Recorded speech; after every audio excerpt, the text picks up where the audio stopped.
Hello and welcome. If Britain were a pub, it would be one where the landlord is drunk, the jukebox only plays Rule Britannia, and the regulars are arguing over who stole the crisps while the roof is on fire. I did not flee Britain for the beaches of Thailand, I escaped the circus. And now, from my hammock in Isaan, I watch the clowns reshuffle themselves. Rayner resigns, Farage promises to stop the boats in 2 weeks, and Starmer's cabinet looks like a game of Guess Who played by blindfolded toddlers. Welcome to Britain 2025. I am sitting here in Ubon Ratchathani province, Thailand, sipping lukewarm beer and swatting mosquitoes the size of Nadine Dorries' ego, watching the slow motion car crash that is British politics. What's more, let me tell you, it is not just the heat that is making me sweat, it is the sheer absurdity of what is unfolding back home. Let us start with Rayner. The woman who once said she would take no prisoners has now taken herself out of the game over a stamp duty scandal. Apparently, she forgot to declare properly the sale and ownership of a property, which is a bit like forgetting to declare you own a yacht while applying for food stamps. The press went wild, Starmer panicked, and suddenly we are told this is not a reshuffle, it is a transition to phase 2. Phase 2 of what exactly? The collapse? Rayner's resignation triggered a domino effect that saw 11 ministers shuffled like a deck of sticky pup cards. Yvette Cooper, who could not stop a paper boat in a puddle, is now Foreign Secretary. Shabana Mahmood, who once said immigration policy needed compassion and is now tasked with stopping Farage's momentum. That is like sending a yoga instructor to a cage fight. And speaking of Farage, oh Nigel, the man is back and he is louder than ever. Reform UK held their rally in Birmingham and it looked like a cross between a Brexit revival and a cult meeting. Farage took the stage like a rock star, promising to stop the boats within 2 weeks of taking office. 2 weeks? That is less time than it takes to get a GP appointment in Croydon.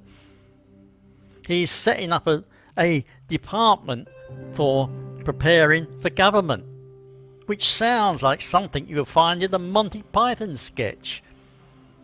He is dining with the Albanian Prime Minister to discuss deportations, and Nadine Dorries has defected to reform like a soap opera villain, switching sides mid-season. The crowd cheered, the cameras rolled, and Britain collectively face-palmed. Meanwhile, Starmer's Labour Party is trying to look competent, but it is like watching a dog walk on its hind legs. Impressive, but you know it is not sustainable.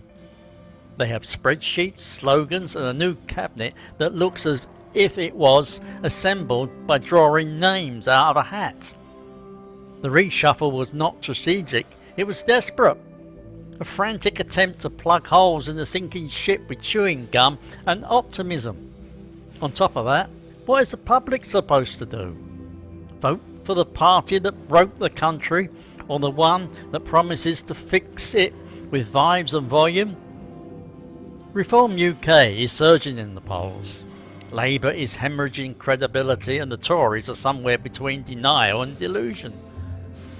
From here in Thailand, it is like watching a soap opera with the subtitles turned off. I see the headlines. Rayner resigns, Farage roars, Starmer shuffles, and I wonder if Britain's political elite are competing for a BAFTA.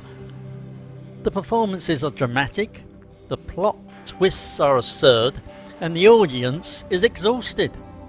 Back in Isaan, life is simple. The rice grows, the sun sets, it rains, and nobody promises to stop boats with a magic wand. I talk To locals who ask me what is happening in Britain, and I struggle to explain.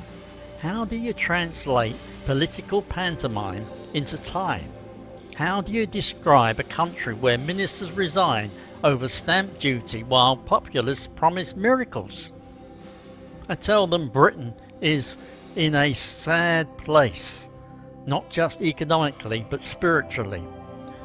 The trust is gone, the hope is thin, and the leadership is a revolving door of mediocrity. This is not just more of the same, it is a new kind of chaos, a chaos that is louder, faster and more theatrical than anything we have seen before. Yet there is humour in it, dark humour, yes, but human nonetheless. Britain has become a parody of itself, and all I can do is laugh from afar. Laugh and rant and record these videos for my fellow exiles and skeptics. Therefore, here is my message to Britain. Get your act together, become organised for goodness sake. Stop reshuffling incompetence, stop promising the impossible. On top of that, for the love of tea and sanity, stop treating politics like a talent show. Until then, I will be here in Isaan, watching the circus from my hammock, beer in hand and disbelief in my heart. Do please like, subscribe and send me Marmite if you still believe in Britain. Goodbye.